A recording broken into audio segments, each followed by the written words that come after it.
कल हम लोगों ने 10 नाड़ी, 10 प्राण और 16 आधार के बारे में पढ़ा था। आज हम लोग उससे आगे त्रिलक्ष्य से शुरू करेंगे। तो सबसे पहले हम ऐसा करते हैं कि 16 आधार एक बार पूछ लेते हैं सब लोगों से। तो हैंड रेज कीजिए 16 आधार जिनको जिनको याद है, फिर उसके बाद हम आगे बढ़ते हैं। 16 आधार जिनको याद है, कल बात हुई थी। अगर कुछ भी याद है ना, जितना भी, उतना ही हैंड रेज कीजिए, घबराने की जरूरत नहीं है। और 2-3 बार सुनेंगे, 2-3 लोग बताएंगे, सबको याद हो जाएगा, कोई बहुत बड़ी बात नहीं। सर, पाद अंगुष्ठ, मूलाधार, गुदाद्वार, लिंग द्वार, उद्यान, लिंग मुख, लिंग मुख, उद्यान, नाभि, हृदय, फिर कंठमूल, फिर तालुका, फिर जिह्वा, फिर जिह्वा के बाद नहीं कुछ गड़बड़ हुआ, हमने कहा था मुंह में ऐसे घूमेगा। कंठ, घंटिका, तालु, फिर जिह्वा, फिर भूमध्य, फिर नासिकाग्र, फिर नासामूल, फिर ललाट, फिर ब्रह्मरंध्र। हाँ ठीक है, बढ़िया। पल्लवी जी बताइए। हाँ सर। पैर का अंगूठा, मूलाधार, फिर गुदाद्वार, फिर मेढ्र का स्थान जो है वो, फिर उड्डान, उड्डयन बंध, नाभि, हृदय, कंठ, घंटिका, तालु आधार, जिह्वा, भ्रूमध्य, नासिका, नासिका का मूल, ललाट प्रदेश और ब्रह्मरंध्र। बहुत बढ़िया। बाकी लोग जिनका गलत भी हुआ होगा, अब याद हो गया होगा, जो बहुत सारे लोगों ने बताया, तो बहुत सुंदर। अब हम लोग उससे आगे बढ़ते हैं। आज आज हम लोग पढ़ेंगे, लक्ष्य त्रय की चर्चा है, 3 लक्ष्य की चर्चा है। 3 लक्ष्य के बारे में अगर आ जाए, सिद्धांत पद्धति में कितने लक्ष्य के बारे में कहा गया, तो 3 लक्ष्य कहा गया है, जिसमें कि अंतर लक्ष्य, बहिर्लक्ष्य और मध्यम लक्ष्य। 3 लक्ष्य कहा गया है, अंतर लक्ष्य, बहिर्लक्ष्य और मध्यम लक्ष्य। अंतर लक्ष्य, बहिर्लक्ष्य, मध्यम लक्ष्य। अंतर लक्ष्य 5, बहिर्लक्ष्य 9 और मध्यम लक्ष्य 11 की चर्चा है। हो सकता है ये संख्या आगे पीछे भी हो जाए, कुछ शास्त्रों में अलग भी हो सकता है, फिर भी मोटा मोटा 5 लक्ष्य, 9 लक्ष्य और 11 लक्ष्य की चर्चा है। पहले हम लोग अंतर लक्ष्य की बात कर लेते हैं। बहुत बढ़िया, माया जी ने मैसेज में डाल दिया 16 आधार का, बहुत अच्छा। पहले अंतर लक्ष्य हम लोग देख लेते हैं। अंतर लक्ष्य, अब आप सोचेंगे लक्ष्य क्या है, तो इसके बारे में व्याख्याकारों का ये कहना है कि जब आप इतना साधना आपके ऊपर आती है, साधना में आप उन्नत होते जाते हो, तब गुरु इसका महत्व बताते हैं। फिर लक्ष्य के बारे में कहते हैं कि अपने ध्यान को, अपने मन को और शांत करने के लिए, इंद्रियों को और शांत करने के लिए, चित्त को स्थिर करने के लिए लक्ष्य पर ध्यान लगाना चाहिए। अंतर लक्ष्य में जो कहा गया है उसमें है कि पहले मूल कंद से ब्रह्मरंध्र तक, यानी कि मूल कंद से ब्रह्मरंध्र तक की जो दूरी होती है वो सुषुम्ना की दूरी होती है। तो मूल कंद से ब्रह्मरंध्र तक जो ब्रह्म नारी है, यानी सुषुम्ना है, उसका स्मरण करना है। और उस सुषुम्ना के अंदर करोड़ों विद्युत की प्रभा से युक्त मूर्ति का ध्यान करना है। उस सुषुम्ना में ऐसा ध्यान करना है कि करोड़ों विद्युत से युक्त मूर्ति है, उसका ध्यान करना अंतर लक्ष्य में एक तो ये बताया गया है। उसके बाद ललाट से ऊपर गोल्लट मंडल कहा गया है कि ललाट से ठीक ऊपर गोल्लट मंडल है, उसमें चमकते तारे के समान ज्योति का ध्यान करना है। अब गोल्लट मंडल शब्द बिल्कुल नया है, इसको ध्यान रखिएगा। गोल्लट मंडल शब्द का इस्तेमाल किस संदर्भ में किया गया है, एग्जामिनर कुछ भी पूछ सकता है, जो अलग सा होता है वो क्वेश्चन बनने के चांसेस होते हैं। उसके बाद तीसरा बताया गया है, भ्रमर गुफा में भ्रमर आकृति वाले लाल ज्योति का ध्यान करना। अब भ्रमर गुफा किसको कहा गया है, तो ग्रीवा से ऊपर वाले स्थान, अंदर का जो स्थान है उसको भ्रमर गुफा कहा गया है। ऐसा व्याख्याकारों का कहना है कि भ्रमर गुफा है, ग्रीवा से ऊपर जो सिर के अंदर गुफा है उसको भ्रमर गुफा कहते हैं। उस गुफा में ध्यान करना है, लाल ज्योति का ध्यान करना है, भ्रमर की आकृति वाली लाल ज्योति का ध्यान करना है। हो सकता है भ्रमर गुफा से ये भी हो, जब हम लोग भ्रामरी प्राणायाम करते हैं तो आवाज जो गूंजती है उस गुहा में, उससे तात्पर्य हो। उसके बाद कहा गया अथवा, ये सब है, या तो ये करें या ये करें या ये करें, अलग अलग उपाय बता रहे हैं हमारे चित्त को स्थिर करने के लिए गुरु। कहते हैं अथवा दोनों कानों को तर्जनी से बंद करें, तर्जनी उंगली से दोनों कान को बंद करें, सिर के अंदर धू धू की ध्वनि पर मन को ले जाए। जब आप इससे बंद करते हैं, तर्जनी मतलब इंडेक्स फिंगर से कान को बंद करते हैं, आवाज तो नहीं आ रही बाहर की आपको, कोई डिस्टरबेंस वाली? ठीक है। तो कहते हैं दोनों कान से जब आप इंडेक्स फिंगर से नहीं तर्जनी उंगली से बंद करते हैं, अभी भी आप बंद करके महसूस कर सकते हैं, अंदर धू धू की ध्वनि आती है, उस पर मन को ले जाना है। एक ध्वनि आती है अंदर, जब कान बंद करते हैं तो अलग से ही ध्वनि आती है। उसके बाद कहते हैं अथवा आंख के अंदर पुतली के आकार वाली नीली ज्योति को मन से देखना है। मन से देखने की बात की, ऐसी कल्पना करनी है, आंख के अंदर पुतली के आकार की नीली ज्योति है, उसकी कल्पना करनी। बहुत ज्यादा परेशान नहीं होना है, नोट्स आपको मिल ही गया है, 2 बार पढ़ लीजिएगा। उसके बाद अंतर लक्ष्य हमने देख लिया, फिर बहिर्लक्ष्य है, और फिर लास्ट में है मध्यम लक्ष्य। 2 बार 3 बार बोलते जाएंगे। जब आप लोग पढ़ रहे हैं, माइक बंद है तो मुंह से भी बोलिए, पूरा इन्वॉल्व होकर के पढ़ना है। अगर कोई मान लीजिए, बहुत सारी बहनें हमारी ऐसी होंगी जो किचन में मोबाइल लगा करके सुनती होंगी, तो किचन में अगर मोबाइल लगा के सुन रहे हैं तो उस समय माइक तो बंद है, तो आप बोल भी लीजिए थोड़ा। अंतर लक्ष्य हो गया, बहिर्लक्ष्य, मध्यम लक्ष्य हो गया। ये सिद्ध सिद्धांत पद्धति में इसकी चर्चा है। सिद्ध सिद्धांत पद्धति के लेखक गुरु गोरखनाथ जी हैं, उन्होंने बताया हुआ है। बहिर्लक्ष्य में कहते हैं नाक के आगे 4 अंगुल पर नीली ज्योति को देखें, मतलब अब चित्त को स्थिर करने के लिए अलग अलग उपाय बता रहे हैं। उसके बाद कहते हैं अथवा या नाक से 6 अंगुल नीचे धुएं के रंग के वायु तत्व को देखने का प्रयत्न करें। एक तो नाक के आगे 4 अंगुल, नाक के नीचे 6 अंगुल देखने की कोशिश करें, अथवा 8 अंगुल नीचे, 8 अंगुल नीचे लाल वर्ण के अग्नि तत्व का ध्यान करें, अथवा 10 अंगुल नीचे कलकल करते जल तत्व का ध्यान करें, अथवा 12 अंगुल नीचे 4 4 8 4 12 अंगुल नीचे पृथ्वी तत्व का ध्यान करें नासिका से। कहते हैं अथवा आकाश की ओर मुख करके किरणों से व्याप्त या आकाश को देखें, उस पर चित्त को एकाग्र करें, चित्त निर्मल होता है। अथवा ऊपर दृष्टि करके मध्य आकाश को देखें, ज्योति के मूल उद्गम का साक्षात्कार होता है। अब यहाँ आकाश से तात्पर्य है ज्योतिष युक्त आकाश, जो आपका आकाश है, हो सकता है इसकी चर्चा हो रही हो, इसके बारे में डिटेल नहीं बताया गया है। कौन से आकाश को देखना है, अपने सिर ऊपर करके अपने अंदर के आकाश को देखना है या बाहरी आकाश को देखना है? ठीक है, वैसे लक्ष्य का नाम ही है बहिर्लक्ष्य, तो हम ये अंदाजा लगाते हैं, व्याख्याकार ये अंदाजा लगाते हैं, चूंकि बहिर्लक्ष्य की बात की गई है तो अंदर का नहीं होगा, बाहर का होगा, तो बाहर के आकाश को देखने की बात हो रही होगी।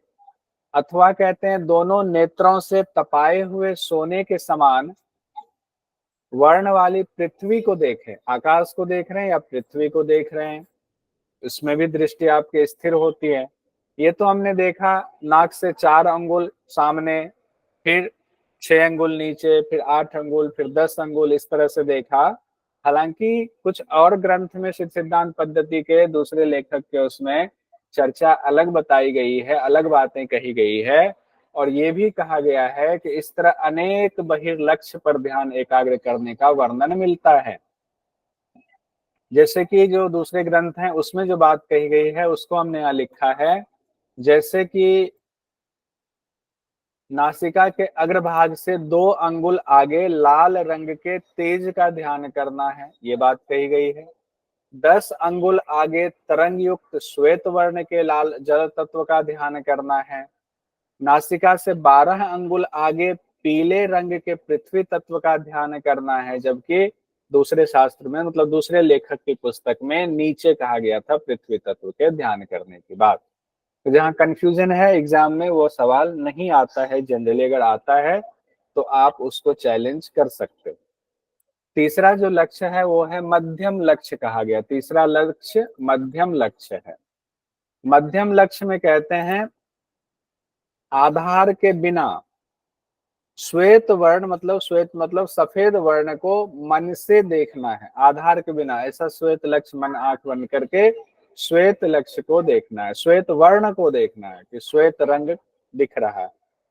अथवा बिना आधार के ही लाल वर्ण को देखना है, मन से देखना है। तो मन से देखना तो आंखें अपने आप बंद हो जाएंगी, तो लाल वर्ण को देखना है। अथवा कृष्ण यानी कि काले वर्ण को देखना है। अथवा अग्नि वर्ण को देखना है, अग्नि की ज्योति के समान वर्ण को देखना है। अथवा अग्नि लपट के वर्ण को देखना, अग्नि वर्ण भी है और अग्नि के लपट, उसकी लपटें जो उठती हैं उसकी भी चर्चा की गई है। अथवा ज्योति रूप को देखना है, ज्योति जो होती है दीपक जलता है उसकी ज्योति होती है, उसके रूप को देखना है। अथवा सूर्य के मंडल के आकार को देखना है, सूर्य मंडल के आकार को, गोलाकार को देखना है। अथवा अर्ध चंद्र के मंडल को देखना, आधा चंद्रमा हम लोग देखते हैं आप उसको देखना है। अथवा स्थान रहित देखें कि कोई स्थान ही नहीं, कुछ देख नहीं रहे हैं। अथवा केवल अपने शरीर मात्र को देखें। बहुत सारी जगह पे मेडिटेशन के दौरान ये कराया जाता है कि पहले जो है आंखें बंद करे, अपने ही शरीर का ध्यान करे। ऐसा सोचेगा आप बाहर से अपने ही शरीर को देख रहे हो, अपनी ही आकृति को देख रहे हो। इतना आसान नहीं है, लेकिन अभ्यास करने से कुछ भी मुश्किल भी नहीं है। उसके बाद कहा गया खंडित पिंड मात्र का ध्यान करें। खंडित जो पिंड है उसका ध्यान करना है। उसके बाद चर्चा आती है, ये हम लोगों ने त्रिलक्ष्य देख लिया, बहुत ज्यादा उसमें परेशान होने की जरूरत नहीं है। 3 लक्ष्य बस याद कर लीजिए। सिद्धांत पद्धति में 3 लक्ष्य है, अंतर लक्ष्य, बहिर्लक्ष्य, मध्यम लक्ष्य। उसकी चर्चा अलग अलग, मोटा मोटा तो आपको समझ में आ ही गया है। उसके बाद दूसरे अध्याय में ही, द्वितीय अध्याय में ही सिद्धांत पद्धति का, अच्छा द्वितीय अध्याय का नाम क्या है सिद्धांत पद्धति का? पिंड विचार। पिंड विचार। चार, बहुत सुंदर। ये ध्यान रखिए, अब तीसरा अध्याय पढ़ेंगे तो वहां भी पूछूंगा नाम क्या है। पहले बता देता हूं, क्वेश्चन आउट हो गया। व्योम पंचक की चर्चा आगे की गई है कि व्योम पंचक क्या है। व्योम मतलब होता है आकाश। अब आकाश के भी 5 प्रकार बताए गए हैं, तो इसी को व्योम पंचक कह दिया गया है। ये याद करना है पांचों व्योम पंचक क्या है। तो व्योम पंचक के पहले नाम याद कर लीजिए। आकाश, पराकाश, महाकाश, तत्वाकाश, सूर्याकाश। आकाश, पराकाश, महाकाश, तत्वाकाश, सूर्याकाश। आकाश, पराकाश, महाकाश, तत्वाकाश, सूर्याकाश। तो आकाश के बारे में कहते हैं कि अपने अंदर और बाहर दोनों जगह आकाश है। आकाश ऐसी चीज है जो आपके अंदर भी आकाश है, आपके बाहर भी आकाश है। अपने अंदर और बाहर पूर्णतया मल रहित निराकार आकाश का ध्यान करें। ऐसे आकाश का ध्यान करना है कि आपके अंदर और बाहर दोनों जगह है, लेकिन उसमें कोई गंदगी नहीं, बिल्कुल निर्मल आकाश है, इसका ध्यान करना है। आकाश के बाद है पराकाश। पराकाश में कहा गया अथवा, बहुत सुंदर, मैसेज में भी सब लोग डालिए। कभी कभी जो है अभी रेगुलर कुछ ही लोग डालते हैं और किसी किसी दिन बहुत सारे लोग डालते हैं। तो अगर आप लिखेंगे तो आपके इन्वॉल्व हो रहा है, आपकी इंद्रियां, जो लोग लिख सकते हैं, लिखने की स्थिति में अभी हैं, वो जरूर लिखें। कहते हैं अथवा पराकाश में क्या है, बाहर और अंदर अत्यंत श्वेत आकार के पराकाश का ध्यान करें। पहले में कहा गया निर्मल मल रहित आकाश का ध्यान अंदर और बाहर करें। दूसरे में कह रहे हैं कि श्वेत रंग के आकाश का ध्यान करें बाहर और अंदर, इसको पराकाश कहा गया है। तीसरा कहा गया है महाकाश, महाआकाश। अथवा अंदर और बाहर, इसमें भी अथवा अंदर बाहर है। अथवा अंदर बाहर पांचों में है, पांचों आकाश में अथवा अंदर बाहर, ये जोड़ लीजिए, अब इसको रिपीट नहीं करेंगे, ठीक है, ये मन में बिठा लीजिए, पांचों में।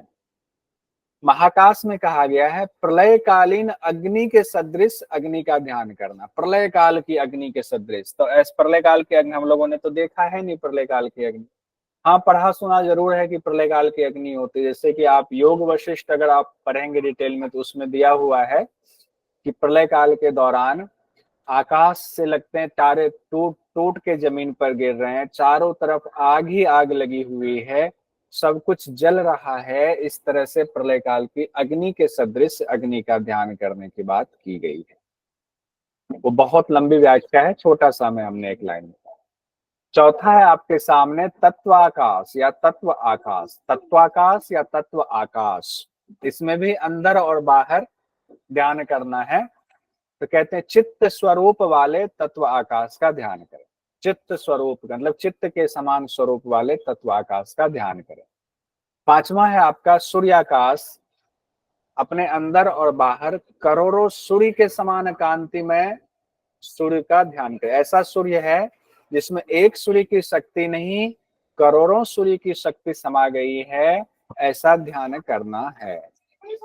अब पांचों का जो मेन पॉइंट है वो क्या है? पहले में कहा गया मल रहित आकाश का ध्यान, दूसरे में कहा गया श्वेत रंग के आकाश का ध्यान करना है, तीसरे में कहा गया प्रलय काल की अग्नि के समान ध्यान करना है आकाश का, चौथे में कहा गया चित्त के स्वरूप चित्त की तरह के तत्वाकाश का ध्यान करना है, और पांचवें में कहा गया है करोड़ों सूर्य के समान प्रभा वाले कांति वाले सूर्य का ध्यान करना है।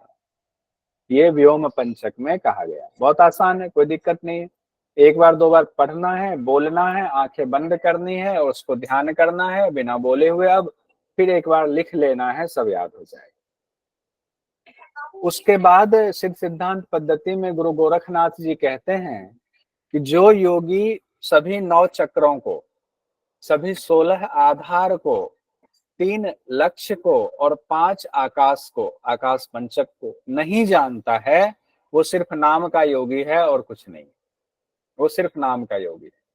ठीक है, तो अभी हमने क्या पढ़ा? सिद्ध सिद्धांत पद्धति में कितने आकाश हैं? 5। कितने लक्ष्य की चर्चा की गई? 3 लक्ष्य।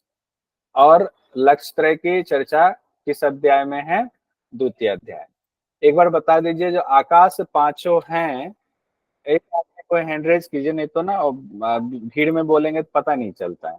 पांचों आकाश को कौन बता सकते हैं? बिमला जी बताइए, सबसे पहले हैंड रेज हुआ, बिमला जी का ही है ना ये? हाँ बिमला। आकाश, पराकाश, महाकाश, तत्वाकाश, सूर्याकाश। नेहा जी बताइए। आकाश, पराकाश, महाकाश, तत्वाकाश, सूर्याकाश। तो आप में से एक का आया कि इसका ये बना सकते हैं आप मत सो, आप मत सो। ये क्या है? ये पंच आकाश पंचक की चर्चा की गई है, व्योम पंचक, व्योम पंचक के बारे में कहा गया। ठीक है, 3 लक्ष्य बताए गए हैं, 3 लक्ष्य के बारे में बताइए। कौन बताएंगे? माया जी बताइए 3 लक्ष्य के बारे में। कौन से 3 लक्ष्य? अंतर लक्ष्य, बहिर्लक्ष्य और मध्य लक्ष्य। अच्छा, ये किनका हैंड रेज है? सोनिका जी बताइए 3 लक्ष्य। अंतर लक्ष्य, बहिर्लक्ष्य और मध्यम लक्ष्य। ये लक्ष्य 3 लक्ष्य वाला, इस तरह से लक्ष्य और किसी ग्रंथ में भी आपने पढ़ा है क्या? योग बीज में या गोरख लक्ष्य के बारे में पढ़ा है। गोरख संहिता में कितने लक्ष्य हैं? गोरख संहिता में 2 लक्ष्य, दो लक्ष्य। श्वेता जी बताइए। श्वेता जी। 2 लक्ष्य सर, अंतरिक्ष और बहिर्लक्ष्य। ठीक है, तो यहाँ पर बनता है इसको लिखना। किस शास्त्र में बताया आप लोगों ने? गोरख संहिता। गोरख संहिता में 2। अभी क्वेश्चन भी है। अच्छा, 2 लक्ष्य की चर्चा की गई है गोरख संहिता में। कौन कौन से? अंतर और बहिर्लक्ष्य। गोरख संहिता के लेखक कौन है? गोरक्षनाथ। गोरक्षनाथ। अब देखिए, आपको कंफ्यूजन हो सकती है, गुरु गोरखनाथ ने ही व्योम पंचक की भी चर्चा है। हाँ सर। हाँ सर, व्योम पंचक है। व्योम पंचक व्योम अब पंचक। हमें आता है गुरु गोरखनाथ ने ही ये ग्रंथ लिखा, वो ग्रंथ भी लिखा, फिर भी अंतर है। इसमें एक में 3 लक्ष्य की चर्चा है, एक में 2 लक्ष्य की चर्चा है। तो हो सकता है कि उसका तात्पर्य ये हो कि गुरु गोरखनाथ जी ने शास्त्र नहीं लिखा, एग्जाम की दृष्टि से गुरु गोरखनाथ जी नहीं लिखा है, सारा ज्ञान उन्होंने ही फैलाया हमारे बीच में। उन्होंने ज्ञान बहुत सारे शिष्यों को दिया, किसी शिष्य ने एक ग्रंथ लिखा, किसी ने दूसरा ग्रंथ लिखा, किसी ने उनका नाम को लेते हुए उन्होंने ज्ञान दिया, तीसरे शिष्य ने लिखा, तो हो सकता है इस वजह से ये भेद आ गया हो। एक कारण ये मुझे जो लग रहा है कि ऐसा हुआ होगा शायद। इवन सर 16 आधार में भी बहुत अलग है, 16 आधार उसमें भी है, इसमें भी है, और दोनों के सीक्वेंस में काफी चीजें फर्क है। सीक्वेंस में अलग है। अब हम लोग आते हैं, पहले क्या था, जैसे गुरु गोरखनाथ जी जिस समय उन्होंने ज्ञान दिया, उस समय तो कोई प्रेस वगैरह था नहीं कि वो जो लिख करके देते थे, अपने शिष्य को याद करवाते होंगे। अब जो शिष्य योग वाले हैं वो तो याद कर लेते हैं, उनको लिखने की जरूरत क्या है। जो शिष्य याद करने वाले नहीं है, उन्होंने सुना, उन्होंने अपने स्मृति के हिसाब से लिखा होगा, तो उसमें हो सकता है कि अलग अलग थोड़ा हो गया होगा। अब हम लोग आते हैं अष्टांग योग पर, द्वितीय अध्याय, यानी कि पिंड, क्या नाम है इसका, पिंड पिंड विचार। विचार, जो हम विचार करें, पहले पिंड उत्पत्ति, उसके बाद पिंड विचार। तो पिंड विचार जो द्वितीय अध्याय है, उसी में अष्टांग योग की चर्चा की गई है, जिसमें कि अष्टांग योग के बारे में बताया गया है, योग के 8 अंग के बारे में बताया गया है, और इसको तो याद रखना पड़ेगा, बिल्कुल डिफरेंट बताया गया है बाकी शास्त्रों से। ये अष्टांग योग से सवाल आता है, हो सकता है आगे भी आए। तो पहले तो अंग जो है उसमें दिक्कत नहीं होगी, अंग वही है, यम, नियम, आसन, प्राणायाम, प्रत्याहार, धारणा, ध्यान और समाधि, ये वही हैं जो आपको योग दर्शन में 8 अंग बताए गए हैं, वही अष्टांग योग का नाम वही है।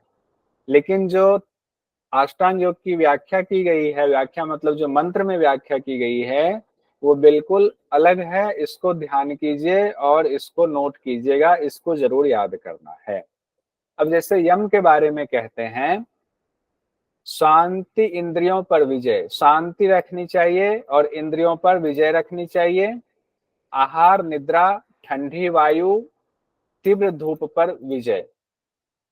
ठीक है, शांति आप बनाए हुए हैं तो शांति बनाए रखनी चाहिए। इंद्रिय आपने कंट्रोल में किया तो इंद्रियों को कंट्रोल में रखना चाहिए। आहार को आपने, आहार को साधा हुआ है गुरु के हिसाब से, तो आहार पर आपको विजय प्राप्त करके रखनी है, ये नहीं कि उससे डिग गए। निद्रा पर आपको विजय प्राप्त करके रखनी है, ठंडी वायु पर विजय प्राप्त करके रखनी है, और तीव्र धूप पर विजय प्राप्त करके रखनी है। ये यम में कहा गया, ये पूरा का पूरा इंपॉर्टेंट है, ऐसा बाकी ग्रंथ में नहीं कहा गया है, ये यम में कहा गया है। अब नियम की चर्चा आ जाए तो नियम में कहते हैं कि मन की वृत्तियों पर नियंत्रण। देखिए, ऊपर इंद्रियों पर विजय कहा गया, यहाँ कहा गया मन की वृत्तियों पर नियंत्रण। तकरीबन बात एक ही है, लेकिन कहा अलग तरीके से गया है। मन की वृत्तियों पर नियंत्रण शब्द अलग हैं। उसके बाद कहते हैं नियम में एकांत में रहना, संगति से दूर, यानी कि भीड़ भाड़ से दूर रहना है। उदासीनता कहा गया है, राग द्वेष के प्रति, किसी के प्रति ना राग ना द्वेष, तो अपने आप उदासीनता की स्थिति आ जाती है।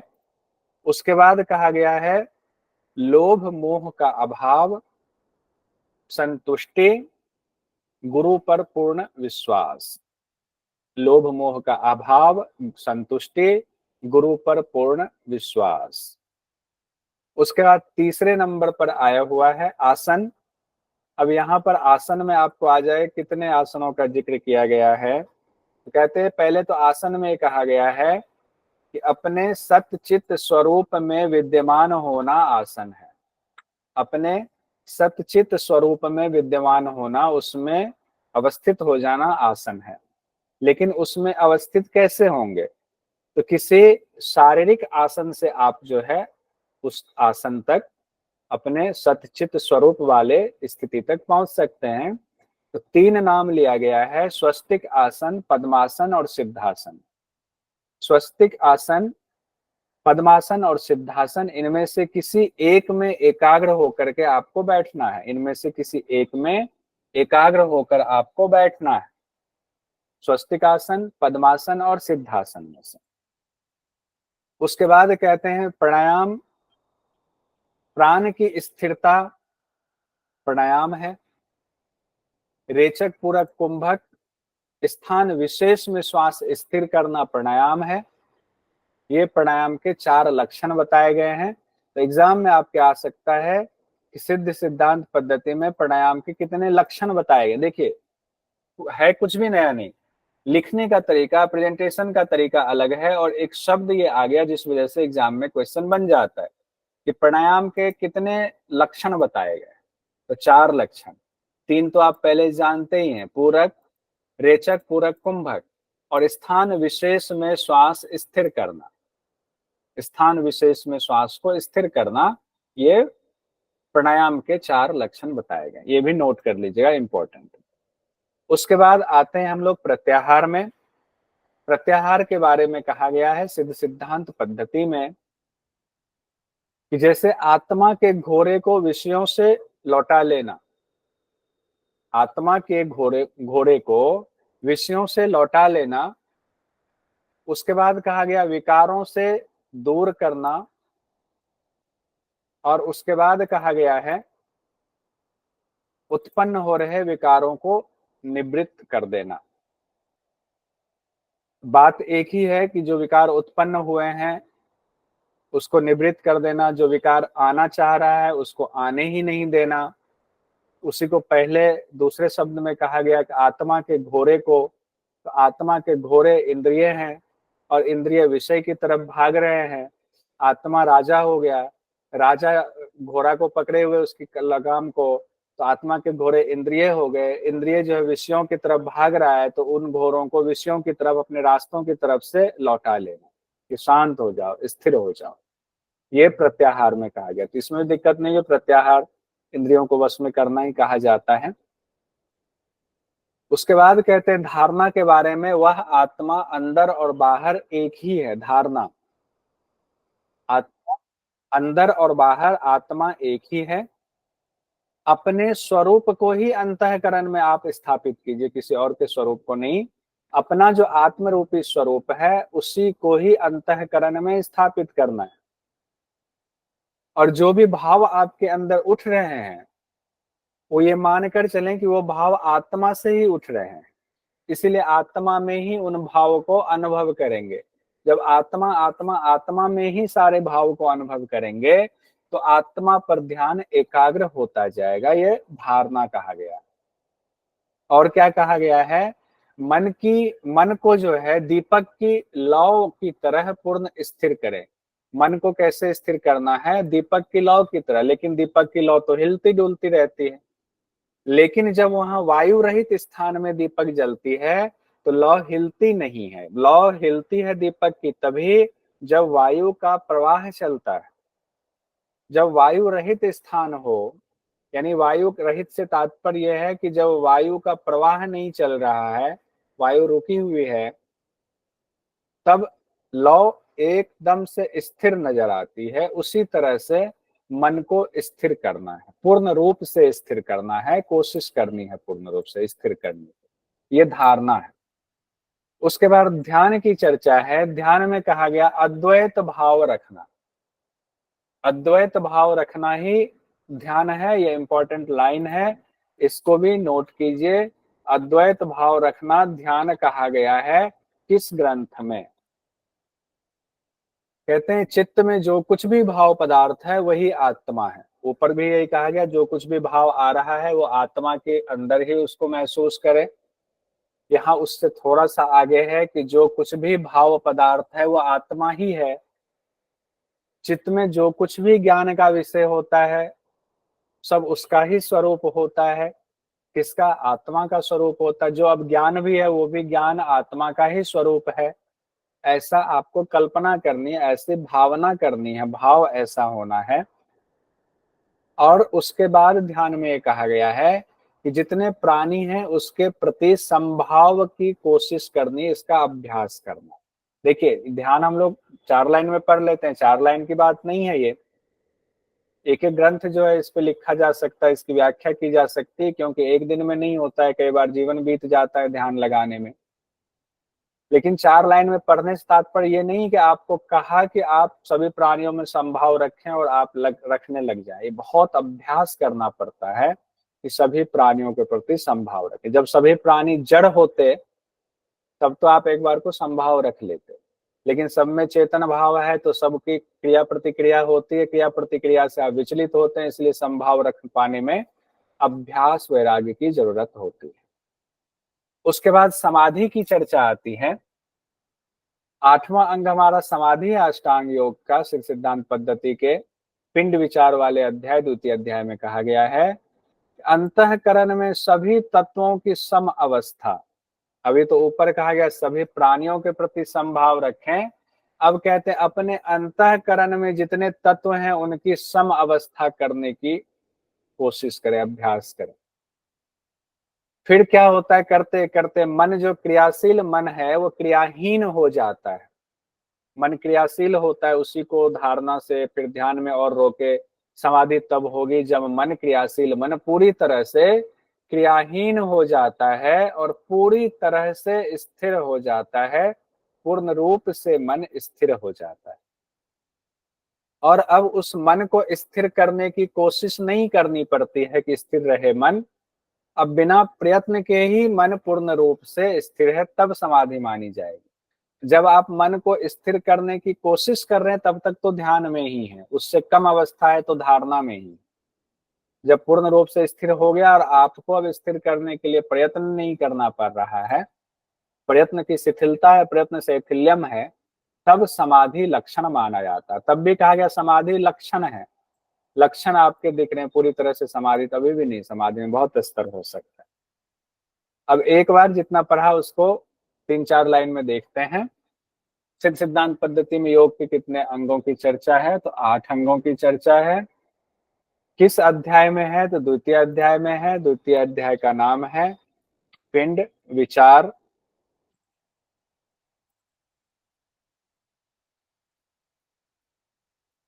उसके बाद कहते हैं सिद्ध सिद्धांत पद्धति में कितने आसनों की चर्चा है, तो 3 आसन की चर्चा है, स्वस्तिक आसन, पद्मासन और सिद्धासन। स्वस्तिक आसन, पद्मासन, सिद्धासन 3 से 4 बार बोल जाएंगे, स्वस्तिक आसन, पद्मासन, सिद्धासन, तो कंप्लीट हो जाएगा। अब हम लोग इससे आगे बढ़ेंगे। एक अध्याय, अब छोटे छोटे अध्याय हैं, ज्यादा दिक्कत नहीं होगी, हम लोग तीसरे पर आएंगे। अब हम लोग आते हैं तीसरे अध्याय पे। तीसरे अध्याय का नाम क्या है, पिंड संवृत्ति पिंड ज्ञान। पिंड संविद या पिंड ज्ञान। ठीक है, पिंड संविद या पिंड ज्ञान, पिंड का ज्ञान। 3 अध्याय का नाम है सिद्ध सिद्धांत पद्धति का। इसमें कहा गया है कि पिंड आपके जो शरीर है उसके बारे में जानो। कैसे जानेंगे, तो कहा गया पिंड ही ब्रह्मांड है, पूरा ब्रह्मांड आपके शरीर में समाया हुआ है। शिव संगीता में भी आप लोगों ने पढ़ा है, पढ़ेंगे, अभी पढ़ भी रहे। तो पूरे शरीर में ब्रह्मांड समाया हुआ है, सागर समाये हुए हैं, सारे पर्वत समाये हुए हैं, सब तो ब्रह्मांड है तो सब कुछ है, तो आपको इसका ज्ञान होना चाहिए। कहते हैं शरीर ही ब्रह्मांड है, संपूर्ण विश्व है। जो योगी इस रहस्य को जान लेता है वही पिंड संविद कहलाता है, पिंड ज्ञानी कहलाता है, वही पिंड का ज्ञानी है। संविद मतलब ज्ञान। उसके बाद कहते हैं, जो पुंडलिक सर पिछली क्लास में आप लोगों से पूछ भी रहे थे कि सबका आधार कच्छप बताया गया है सिद्ध सिद्धांत पद्धति में। सबका आधार कच्छप है, जिसका स्थान कहाँ है, पैर के तलवे में स्थान बताया गया। कच्छप का स्थान, जो सबका आधार है वो कच्छप है, और कच्छप जो है पैर के तलवे में, यानी आपका जो पैर का तलवा है उसको कच्छप से उसकी तुलना की गई है। अगर हम ये मानते हैं कि कच्छप ही इस पृथ्वी का आधार है, तो आपका शरीर पृथ्वी है और आपका तलवा जो है उसी पे टिका हुआ है पूरा शरीर, तो वही कच्छप है। ये सिर्फ जरूरी नहीं कि आप पाँव में ढूंढना शुरू कर दें कि कच्छप कहाँ है, ये समझाने के लिए कहा गया। शरीर का जब महत्व आपको समझ में आएगा तो आप उसके इंपॉर्टेंस को समझ करके शरीर को आप पूजा करोगे, शरीर को अच्छे से चलाओगे। कच्छप से तुलना इसलिए की गई क्योंकि हमारे पुराणों में कहा गया था कछुए के ऊपर रख करके समुद्र मंथन हुआ था, ऐसा ही है ना कहानी में, समुद्र मंथन हुआ था, तो आधार से तुलना की गई। इस शरीर में 7 पाताल बताए गए, पाताल होते, पाताल लोक, 7 पाताल अपने शरीर में है। 21 ब्रह्मांड है अपने शरीर में। 21 ब्रह्मांड मतलब 21 लोक हैं। जितने 21 लोक इधर उधर आप सुनते हैं, स्वर्ग लोक, ये लोक, भूलोक, भुवलोक, स्वलोक, महलोक, पता नहीं कितने लोक, तो कितने लोक मतलब 21 लोक, उसी को ब्रह्मांड कहा गया। 21 ब्रह्मांड है और 7 द्वीप भी आपके शरीर में मौजूद है। और शरीर के तरल पदार्थों में, जो शरीर में आपके लिक्विड पदार्थ है, उसमें 7 समंदर उसी में है। जो 7 समुद्र हम धरती पर देखते हैं, वो 7 समुद्र आपके शरीर में भी अवस्थित है। और 9 द्वार जो है, उस 9 द्वार में 9 खंड मौजूद होते हैं। 10वां द्वार की कल चर्चा हो रही थी। 10वां द्वार कहाँ बताया गया, एक बार बता दीजिए जरा सा, 10वां द्वार कहाँ? तालु तालु की जो जो राजदंत 10वां द्वार जो था, तो राजदंत के घंटिका जड़ के में एक घंटे छिद्र है। कौन सा उसका छिद्र का कुछ नाम भी बताया गया था, कौन से उससे मुद्रा से अगर से कुछ जोड़ा गया? शंखनी नाड़ी से, शंखनी नाड़ी से जोड़ा हाँ। गया था। शंखनी नाड़ी का वो छिद्र है, विवर है, कहा गया शंखनी नाड़ी का विवर है, उसी को 10वां द्वार कहा गया। बहुत बढ़िया। इस तरह से मान लीजिए भले ही 2 लोगों ने जवाब दिया, लेकिन जितने लोग मौजूद हैं उनका रिवीजन हो गया, उनको ध्यान आ गया। उसके बाद कहा गया इसी शरीर में 8 पर्वत भी है, 9 नदियां भी मौजूद हैं, 27 नक्षत्र जो हम अलग से पढ़ते हैं कि नक्षत्र हैं इतने, वो 27 नक्षत्र इसी शरीर में, 12 राशियां भी इसी शरीर में है, नवग्रह भी हमारे शरीर में अंदर मौजूद है, 15 तिथियां भी मौजूद हैं। अब सवाल ये है कि ये सब तो हम बाहर खोजते हैं, बाहर देखते हैं, पंचांग में पढ़ते हैं, हमारे शरीर में कैसे होगा? है शरीर में मौजूद। क्यों है? क्योंकि जैसे आप कहते हैं कि हम अपने माँ के बच्चे हैं, तो माँ से हमारा डीएनए मिलता है, वो चीजें हैं। कई गुण हम माँ से लेकर के आते हैं, कई गुण पिता से लेकर आते हैं, तो उनके गुण तो हमारे अंदर रहेंगे ना। हमारी माँ हमारे अंदर विराजमान, हमारे पिता हमारे अंदर विराजमान है। और ये शरीर ब्रह्मांड से उत्पन्न हुआ, अंड से उत्पन्न ये पिंड हुआ है, अंड हुआ ब्रह्मांड, पिंड हुआ ये शरीर।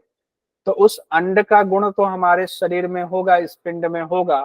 तो ये कहने का तात्पर्य ये है कि आप अगर प्रकृति के खिलाफ व्यवहार करते हैं तो ये शरीर में रोग बीमारी शुरू हो जाएगा। इसीलिए प्रकृति के खिलाफ नहीं जाना चाहिए।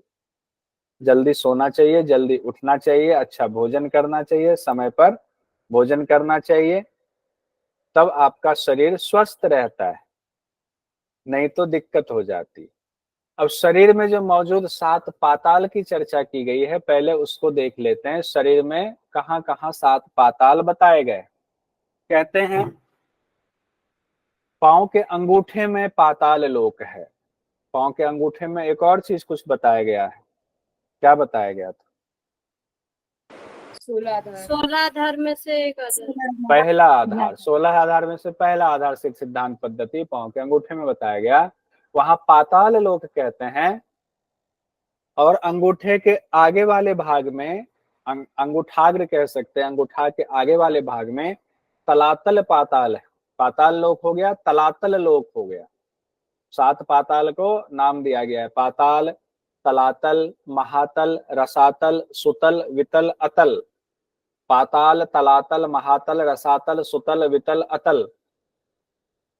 अब पांव के अंगूठे में पाताल है, अंगूठे के आगे वाले भाग में तलातल है। अब पैर के ऊपरी वाले भाग में, पैर के ऊपर वाले हिस्से में महातल है। और टखने के में, टखने मतलब गुल्फ में रसातल है, कहते हैं तुम्हें रसातल में पहुंचा दूंगा, तो हम एड़ी को जोर से जमीन पर दबाते हैं, तो वो हो गया टखना, ताकत लगती है वहां से, बाकी जगहों से उतनी ताकत नहीं लगती। सुतल कहा गया आपकी पिंडली में, पिंडली मतलब हो गया आपका काफ मसल्स को पिंडली कहा गया, सुतल पिंडली में। वितल हो गया घुटने में, और अतल हो गया जंघा में, यानी जंघा से लेकर अंगूठे तक आपके 7 पाताल हो गए। और 7 पाताल के देवता हैं रुद्र देवता। पाताल के देवता कौन है? रुद्र देवता को पाताल के देवता बताया गया, 7 पाताल के।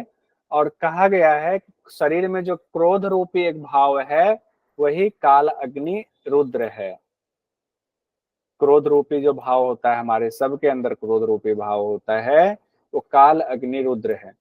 उसके बाद 21 ब्रह्मांड की चर्चा की गई है सिद्ध सिद्धांत पद्धति में।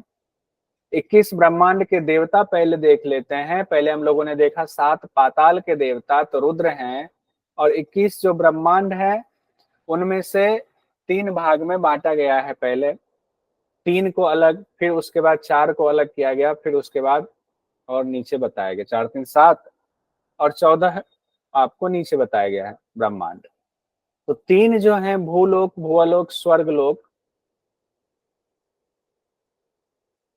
भूलोक, भुवलोक और स्वर्गलोक। एक सेकंड, भू भुव स्वर्ग, ये तीनों के देवता हैं इंद्र भगवान। भूलोक, भुवलोक, स्वलोक। भूलोक कहाँ पर स्थित है हमारे शरीर में? तो गुदा में भूलोक है। देखिए अभी तक हम लोग जंघा तक आ गए थे ऊपर, अब जंघा से ऊपर बढ़ रहे हैं।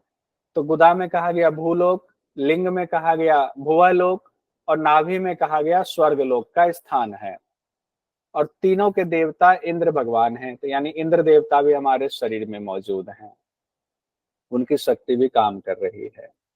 उसके बाद 4 और ब्रह्मांड बताए जा रहे हैं। ब्रह्मांड को लोक कहा गया है, महलोक, जनलोक, तपलोक, सत्यलोक। ये हम उपनिषद में भी पढ़ेंगे, और उपनिषद में लोक याद भी कराऊंगा, तो यहाँ से आपको पढ़ा रहेगा तो वहां दिक्कत नहीं होगी। महलोक, जनलोक, तपलोक, सत्यलोक। महलोक, जनलोक, तपलोक, सत्यलोक। चारों के देवता ब्रह्मा भगवान है, तो ब्रह्मा भगवान भी हमारे शरीर में लीजिए मौजूद हैं। महलोक मेरुदंड के मूल में स्थित है। मेरुदंड जो, मेरुदंड मतलब रीढ़ की हड्डी, उसका जो मूल है, जड़ है, उसमें महलोक स्थित है। अभी तक नाभि तक आए थे, अब हम मेरुदंड पर आ रहे हैं। मेरुदंड के मूल में महलोक है, मेरुदंड के छिद्र में जनलोक है, अब मेरुदंड के नाल में तपोलोक है, और सत्यलोक कहा गया मूलाधार में। तो मेरुदंड में ही चक्र भी है, इसलिए मूलाधार भी कहा गया। तो महलोक मेरुदंड के मूल में, जनलोक मेरुदंड के छिद्र में, तपोलोक मेरुदंड के नाल में है, सत्यलोक मेरुदंड के आधार में है। चारों के देवता ब्रह्मा भगवान। उसके बाद और भी है, पेट में विष्णु लोक है। बाकी जो हम लोगों ने 7 पढ़ा, 14 और पढ़ लेते हैं। पेट में विष्णु लोक कहा गया, पेट में विष्णु लोक है। और विष्णु भगवान क्या करते हैं? शरीर के सभी क्रियाओं को संपादित करने का कार्य करते हैं विष्णु भगवान। हृदय में हमारे, अब पेट से ऊपर हृदय में आते हैं। हृदय में कहा गया रुद्र लोक है, तो हृदय में उग्र स्वभाव भी होता है, उग्र स्वभाव। रुद्र हो गए, रुद्र लोक है हृदय में, उग्र स्वभाव। उसके बाद कहा गया वक्ष स्थल में ईश्वर लोक है। हृदय के बाद वक्ष स्थल, सीना जिसको कहते हैं, वक्ष स्थल में ईश्वर लोक है। तो ईश्वर तृप्ति रूप में मौजूद है यहाँ पर वक्ष स्थल में। कंठ मूल में सदाशिव लोक है। कंठ के मूल में कौन सा लोक है? सदाशिव लोक है। कंठ के मूल में सदाशिव लोक है, और सदाशिव सौम्य रूप में मौजूद है। कंठ के बीच में नीलकंठ लोक है। नीलकंठ लोक मतलब अभय रूप में मौजूद है। भगवान शिव ने जहर पी लिया, सबको अभय प्रदान कर दिया, नहीं तो जहर से हाहाकार मच जाता। तो कंठ के बीच में ही स्थित कर लिया भगवान शिव ने, तो वहां नीलकंठ लोक है। अभय रूप में वहां भगवान नीलकंठ मौजूद है। तालु के द्वार में, अब कंठ से आते हैं तालु पे, तालु के द्वार पर शिवलोक मौजूद है, भगवान शिव से संबंधित है। लंबिका मूल में, लंबिका मतलब कहते हैं जिह्वा को, जिह्वा के मूल में भैरव लोक है, भैरव भगवान वहां मौजूद है। लंबिका के मध्य में मानी जिह्वा के मध्य में महासिद्धि लोक है, ज्ञान रूप में वहां भगवान मौजूद हैं। देवता का नाम रह गया हुआ है, क्रॉस चेक कर लेंगे कौन से देवता का है। लंबिका के मध्य में महासिद्ध लोक है और ललाट के मध्य में अनादि लोक है, तो अनादि देव यहाँ मौजूद हैं। ललाट के मध्य में अनादि देव, अनादि लोक, दोनों भाव जो है उस पर कुल लोक है, कुलेश्वर भगवान है, दोनों भाव पे कुल लोक है, कुलेश्वर भगवान है। शंख नारी के ऊपर नलिनी स्थान पर अकुलेश लोक है, अकुलेश्वर भगवान मौजूद है। ब्रह्मरंध्र में परब्रह्म लोक है, परमेश्वर मौजूद है यहाँ पर। उसके बाद कहते हैं ऊपर के कमल यानी सहस्रार में अपर लोक है, वहां परब्रह्म रहते हैं। और त्रिकूट स्थान में शक्ति लोक है, वहां पराशक्ति मौजूद है। तो इसमें बहुत ज्यादा बताया गया है, आप लोग यही सोचो इतना याद करना, इसको कल एक बार और रिपीट करेंगे। आज यहीं तक रहने देते हैं, 8 बज गए हैं। पुंडलिक सर की आगे क्लास है, कल इसको रिपीट करके इसको और अच्छे से समझेंगे।